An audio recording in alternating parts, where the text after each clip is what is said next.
الرجیم بسم اللہ الرحمن الرحیم وبہ نستعین وہو خیر معین۔ آج چھٹا عامل پڑھیں گے اس بات پر کہ جس کی وجہ سے امت اسلامیہ میں اختلاف واقع ہوا۔ پانچواں اور چھٹا دونوں پڑھیں گے۔ پانچواں جو ہے عمل یہ تھا کہ جیسے ہی پیغمبر صلوات اللہ علیہ اپنے رفیق اعلیٰ پروردگار عالم کی بارگاہ میں پہنچے تو مسلمانوں نے مختلف علاقوں کو فتح کرنا شروع کر دیا اور تسلط جمانا شروع کر دیا، اور امت مغلوبہ اپنی کچھ تہذیب، ثقافت و علوم و آداب رکھتے تھے۔ ہر قوم کے اپنے علوم و آداب و کچھ رسومات ہوا کرتی ہیں۔ چنانچہ مسلمانوں میں سے کچھ لوگ ایسے تھے صاحب درایت اور صاحب رغبت کہ ان نئے نئے علوم کو کسب کرنے میں اور ان کو سیکھنے میں جو ان بلاد میں آداب و فنون و ثقافت و علوم تھے، رغبت رکھتے تھے کہ ہم بھی یہ علم سیکھیں۔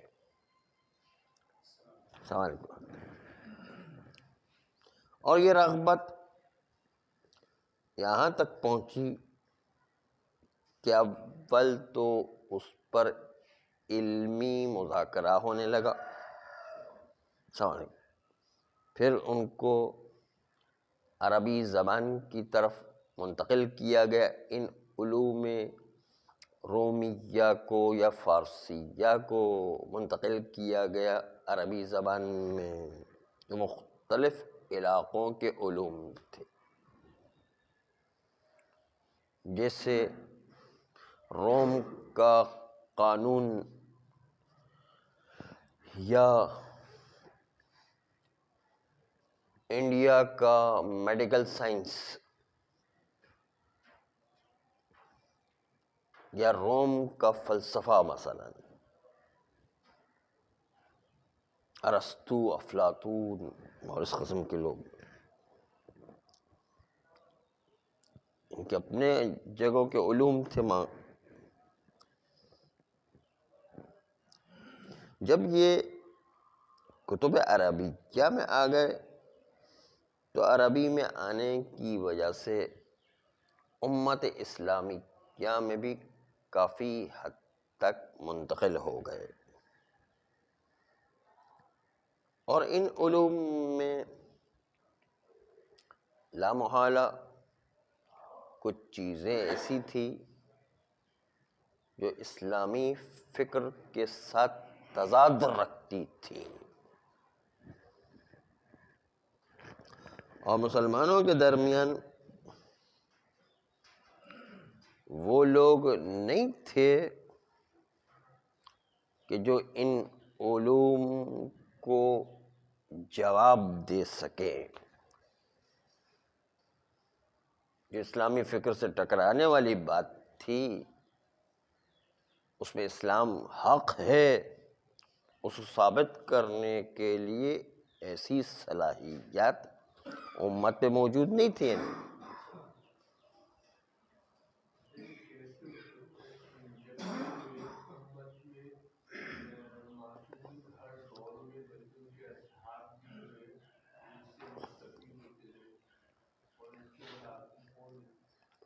ہاں، بالکل یہی کہ معصوم کے علاوہ باقی کوئی امت میں ایسے نہیں تھے کہ جو افلاطون و ارسطو ان لوگوں کے علوم کے جواب دیتے مثلا، یا انڈیا کے میڈیکل سائنس کا جواب دیتے مثلا۔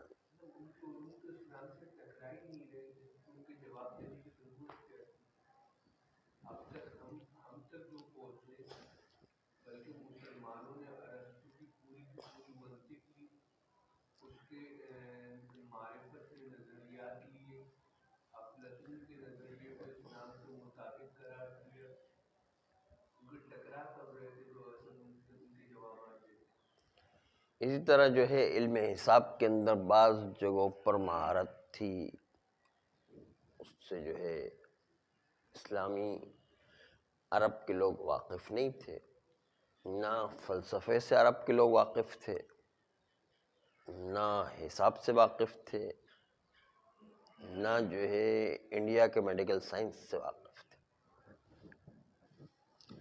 وہ جو ان کے کچھ افکار اسلام سے ٹکرا رہے تھے، ہر علوم و ثقافت ضروری نہیں ہے کہ جو اسلام کے ساتھ موافق ہو۔ آج بھی دیکھیں سائنسدانوں کی منطق اسلام سے بہت ساری جگہوں پر ٹکراتی ہے، اور اتنی ٹکراتی ہے کہ اسی کے ذریعے سے وہ اسلام کو کنڈم بھی کرتے ہیں۔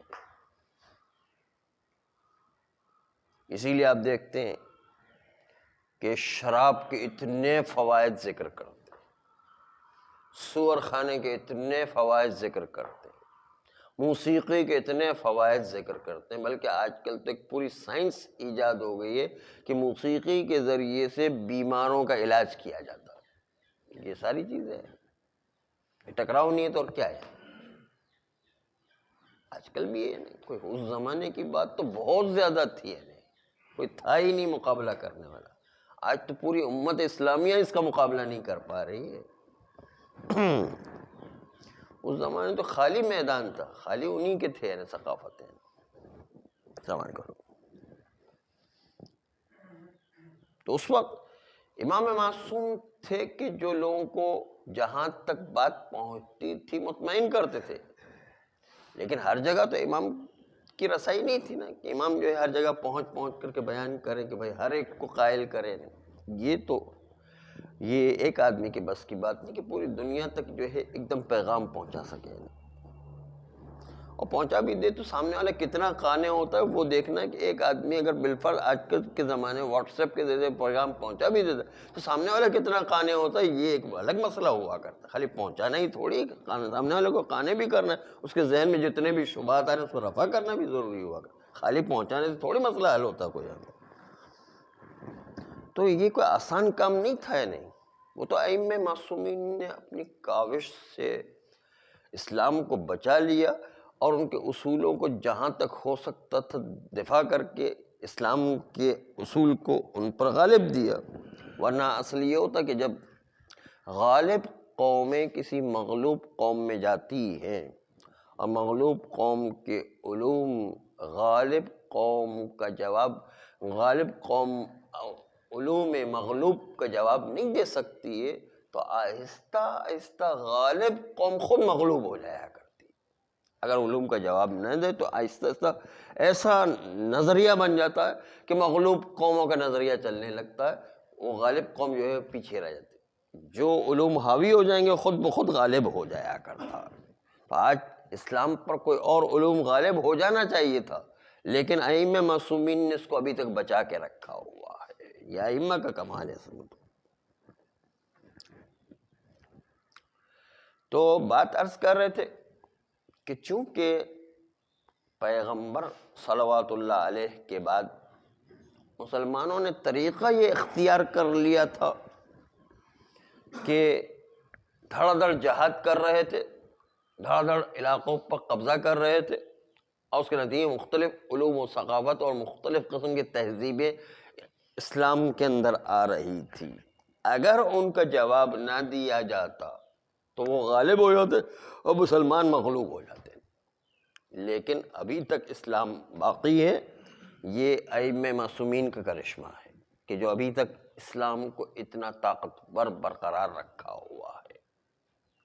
چنانچہ یہ علوم ایسے علوم ہیں کہ جس کی وجہ سے بہت سے مسلمان متاثر بھی ہو جایا کرتے ہیں، اور متاثر ہونے کے نتیجے میں جب وہ اسلام کے مقابل میں ان چیزوں کو دیکھتے تو بعض اوقات ان علوم کو اسلام سے ترجیح دیا کرتے ہیں، اور اس کے نتیجے میں اختلافات پیدا ہو جایا کرتے ہیں. آج بھی دیکھیں بہت سے لوگ انگریزی علوم کو یا باہر کے علوم کو لوگ اتنی ترجیح دیتے ہیں کہ قرآن کے احکام کو چھوڑ کے ان کے پیچھے جا رہے ہیں، احادیث معصومین کو چھوڑ کر کے ان کے پیچھے جا رہے ہیں، جبکہ ان کو پتہ ہے کہ اسلام و قرآن کا یہ مسلم حکم ہے. جیسے موسیقی قرآن کا مسلم حکم ہے کہ حرام ہے، لیکن پھر بھی جو ہے دوسرے لوگوں کی باتوں میں آ کر کے جو ہے کام کر رہے ہیں. وہ کہتے ہیں کہ موسیقی تو روح کی غذا ہے. نہیں، موسیقی سے تو ہم بہت سے بیماروں کا علاج کرتے ہیں، مثلا یہ فلسفہ لے کر آ جاتے ہیں مختلف، اور اس کے ذریعے سے وہ موسیقی کو لے لیتے ہیں. نہیں، کچھ لوگ ہوتے ہیں ہر جگہ پر اس طرح کے لوگ ہوا کرتے ہیں. تو اس زمانے میں تو پورا میدان خالی تھا، کوئی امت اسلامیہ میں جواب دینے والا ہی نہیں تھا سوائے ائمہ معصومین کے، سوائے اہل بیت کے گھرانے کے. کون جواب دے؟ کسی کو پتہ ہی نہیں تھا. بدو عرب جاہل تھے، ان کو پتہ نہیں تھا کہ جو ہے فلسفہ کیا چیز ہوتی ہے. نہیں، ان کو پتہ نہیں کہ علم حساب کیا چیز ہوتی ہے، ان کو پتہ نہیں تھا کہ میڈیکل سائنس کیا ہوتی ہے. ان کو کیا پتہ ہے؟ وہ تو بدو عرب تھے، خالی جو ہے اونٹوں کو چرانے پہاڑوں کے درمیان رہنے والے وہ لوگ تھے، یا جنگ و جدال کرنے والے لوگ تھے. ان کو کیا پتہ کہ یہ سارے علوم کیا ہوا کرتے ہیں. اس لیے اس وقت میدان خالی تھا بالکل. اور اس کے نتیجے کے اندر وہ لوگ جو مسلمانوں میں یہ نئے نئے علوم دیکھتے تھے وہ بھی بڑا تعجب کرتے کہ کیا بہترین باتیں آ رہی، کیمسٹری کی باتیں، باٹنی کی باتیں، فلاں کی باتیں، سائنس کی باتیں. تو ویسے تو مزہ آتا ہے نا آدمی کو، چاہے اسلام کے خلاف ہی جا رہے لیکن ان کے پاس ایک منطق و دلیل ہوا کرتی ہے، اس کی بنیاد پر جو ہے بہت اچھا لگ رہا ہوتا ہے. چنانچہ آج بھی دیکھیں کہ مغربی علوم کو بعض لوگ اسلام کے اوپر ترجیح دے رہے ہیں، قرآن و حدیث کی صریح آیتوں کے اوپر جو ہے وہ مقابلہ کر رہے ہیں اس کی. تو بات یہ کہ اس کی وجہ سے بھی جب مسلمانوں کے درمیان چیزیں رائج ہو جایا کرتی ہے تو اختلاف خود بخود پیدا ہوگا، کیونکہ اسلام سے تضاد رکھنے والی چیزیں موجود ہیں وہاں پر. اسی طریقے سے بعض لوگ ان میں تقوی و پرہیزگاری نہیں ہوتی ہے، اس لیے بھی ان کی فاسد چیزوں کو اخذ کر لیا کرتے ہیں، جبکہ مسلمان کو پتہ ہے کہ یہ غلط ہے، نہیں پھر بھی اخذ کر لیتے. جیسے پردے کا حکم کتنا مسلم حکم ہے، لیکن فاسق لوگوں نے جو ہے بے حجابی کو اختیار کیا ہوا ہے. نہیں، کون منع کر سکتا ہے؟ نہیں، اتنا جو ہے اسلامی امت میں آج تو پریکٹیکلی جو ہے آپ خود بھی دیکھ رہے کتنا زیادہ بے حجابی تو اب کتنی فحاشی اور یعنی کو جو ہے رائج کر دیا ہے. تو یہ تو ہوتا ہے نہیں. ہر امت کے اندر ایک تو اتنی طاقت نہیں ہے کہ دنیا بھر کے علوم کا مقابلہ کریں، اور دوسری بات یہ کہ ہر آدمی کوئی عادل تھوڑی ہوتا ہے. ہر آدمی اپنی مرضی سے ایک چیز اختیار کر رہا ہوتا ہے، ماشاءاللہ، چاہے اس کو پتہ بھی چل جائے کہ غلط ہے. بہت سو کو پتہ ہے کہ شراب پینا غلط ہے لیکن پھر بھی کر رہے ہیں. بہت سو کو پتہ ہے کہ جو ہے موسیقی غلط ہے لیکن پھر بھی کر رہے ہیں. لیکن بہت سو کو پتہ ہے کہ جو ہے وہ بے حجابی غلط ہے لیکن پھر بھی کر رہے ہیں. تو فاسق و فاجر لوگوں کو کہاں کون روک سکتا ہے؟ اس کی وجہ سے بھی اختلافات امت میں ہو جایا کرتے ہیں.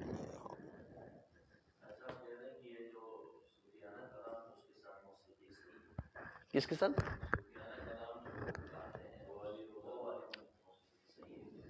صوفیانہ کلام تو چھوڑ دیں، قرآن مجید کے ساتھ بھی اگر کوئی موسیقی انجام دیتا ہے تو نہ صرف یہ کہ موسیقی کا گناہ ہے بلکہ قرآن کی توہین کرنے کا دوسرا گناہ بھی ملے گا اس کو.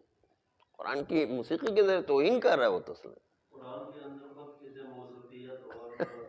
وہ موسیقیت وہ جو شرعی موسیقی وہ نہیں ہے، وہ ٹھیک ہے، ہاں موسیقی نہیں، وہ ایک قسم کا جو ہے وہ لطف ہے کہ جو انسان میں روح کی تازگی پیدا کرتا ہے، وہ اصل ہے. جیسے چڑیوں اور پرندوں کے چہچہانے اور آبشار کے گرنے اور درختوں کے ہواؤں چلنے کی وجہ سے جو آواز آتی ہے، یہ حقیقی موسیقی ہے. اس سے انسان کے اندر روح میں تازگی پیدا ہوتی ہے، صحیح بات ہے. لیکن یہ موسیقی جو بناوٹی بنائی گئی ہے، اس سے کون سی روح کی تازگی ہو؟ تو بلکہ انسان کے اندر روح کی خرابی کے ساتھ ساتھ جسمانی بہت ساری خرابیاں لے کر آتا ہوتا. ہاں، وہ دنیا کی محفل اللہ و لعب و لذت حاصل کرنے کے لیے بس. خدا کی طرف اب وہ کہنے کو کیا جاتا ہے، کہنے سے کھوڑ ہر چیز تھوڑی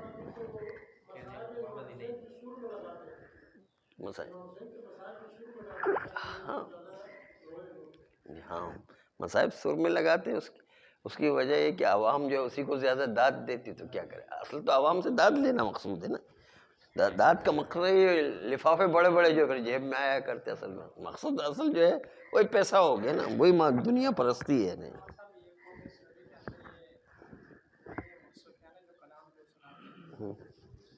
صوفیوں کا کلام، ہاں کیا چیز ہے اس میں؟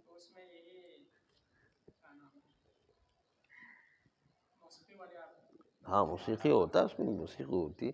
وہ باقاعدہ گٹار بجاتے رہتے ہیں، اس میں موسیقی ہوتا ہے. موسیقی پر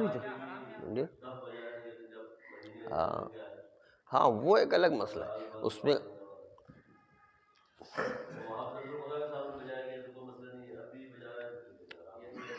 وہ عرض کریں کہ اس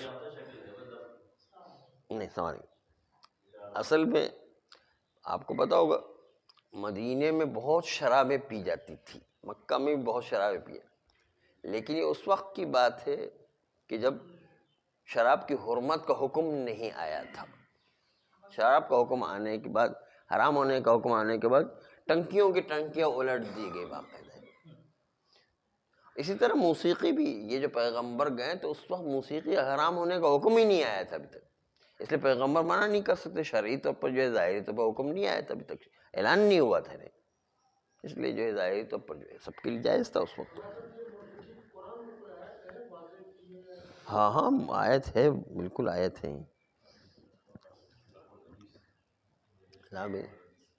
ہاں بالکل.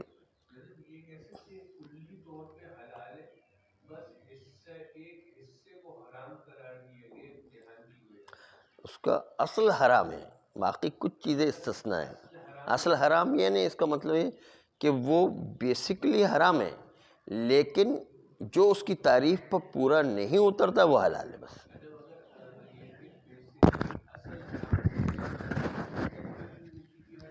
اصل میں جو ہے وہ اس تعریف کے لحاظ سے جو بھی موسیقی بنے گی وہ حرام ہو. جس کو تعریف کے اندر کہا گیا لہو و لعب کی محفل میں استعمال ہونے والی آواز، یعنی یہ. اسی طرح جو ہے جس میں آلات موسیقی استعمال ہوں، موسیقی یہی ہوتی زیادہ تر. باقی جو ہے وہ جس کے اندر یہ چیزیں کمی ہوں، شرائط پوری نہ ہوں، تو وہ موسیقی ہی نہیں ہے. اصل اس کو موسیقی نہیں کہتے، اصل میں موسیقی کی ماہیت سے خارج ہے وہ اصل میں. خیر، چھٹا عامل کہ جو امت اسلامیہ میں اختلاف کا سبب جی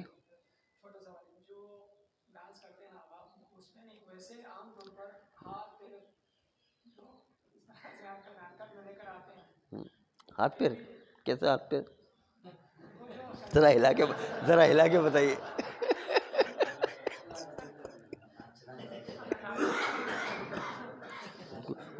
کچھ لوگ تصویریں بھی اتار لیں تاکہ جو ہے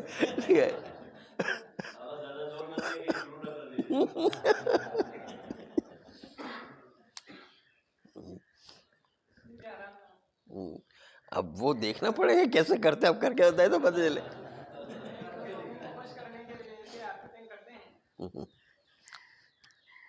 نہیں ویسے جب تک کہ حرام ثابت نہیں تب تک حلال ہوا کرتا. خیر آئیے، چھٹی چیز یہ تھی کہ مسلمان امت میں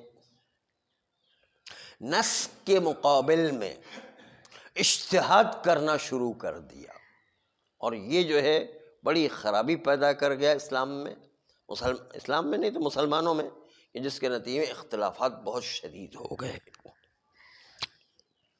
ان 5 سبب گزشتہ سے علاوہ یہ 6واں سبب جو ابھی آخری میں بیان کیا گیا، یہ مبدا ہو گیا کہ مذہب کلامی میں اور مذہب فقہی میں بھی اختلاف پیدا ہو جائے، اور وہ تھا کہ اپنی ذاتی مصلحتوں کی وجہ سے، جس کو حسن ظن سے کہیں، مصلحت زعامی کی وجہ سے اس کو نص کے اوپر مقدم قرار دیا گیا۔ ذاتی مصلحتوں کی وجہ سے نص کو ٹھکرا کر کے اپنی ذاتی مصلحتوں کو اجتہاد کا نام دیا گیا، اور اس کے نتیجے میں بھی بہت شدت سے مسائل پیدا ہو گئے۔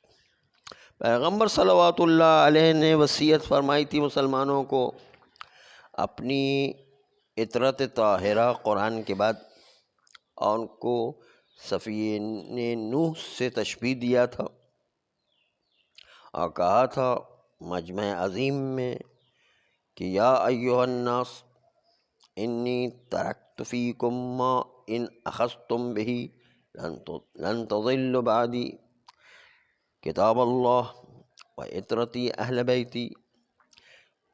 اے لوگو، میں تم میں 2 چیزیں چھوڑا جا رہا ہوں، اگر تم ان کو تمسک کرتے رہو گے، اخذ کرتے رہو گے، تو کبھی گمراہ نہیں ہوگے، کتاب اللہ اور عطرت اہل بیت۔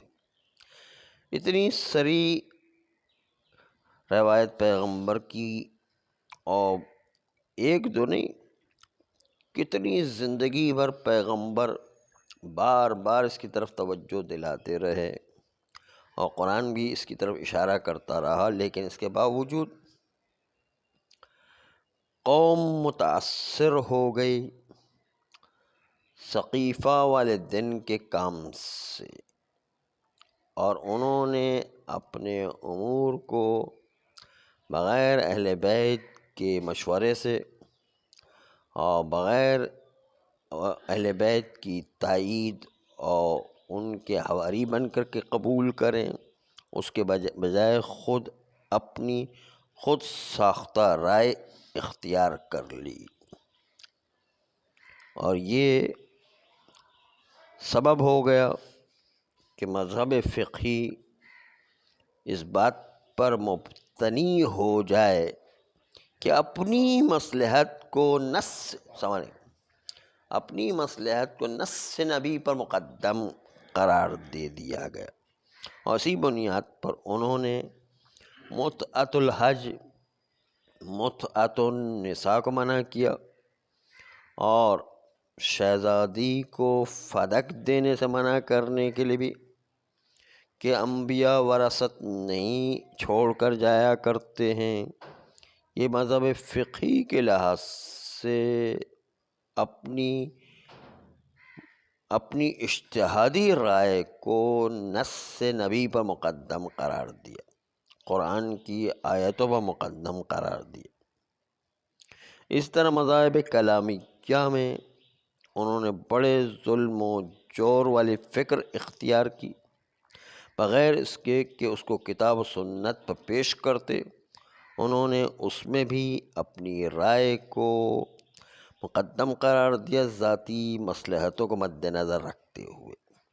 یہ وہ عوامل تھے کہ جو سبب بن گیا مذاہب اسلامیہ میں اختلاف ہو، لیکن اچھی بات اور اچھا حصہ یہ رہا کہ اغلب طوائف مشترک ان امور میں کہ جس کے ذریعے سے اسلام اور ایمان کو معیار قرار دیا گیا، ان امور میں اغلب طوائف مسلمین مشترک ہیں، اگرچہ کہ مباحث کلامیہ و فقہیہ میں بہت سی جگہ اختلاف پایا جاتا ہے۔ ابھی تک جو بحث ہوئی بحث تمہیدی تھی، اب ہم اصل مذاہب کی گفتگو کو انشاءاللہ شروع کریں گے۔ صلی اللہ علیہ وسلم۔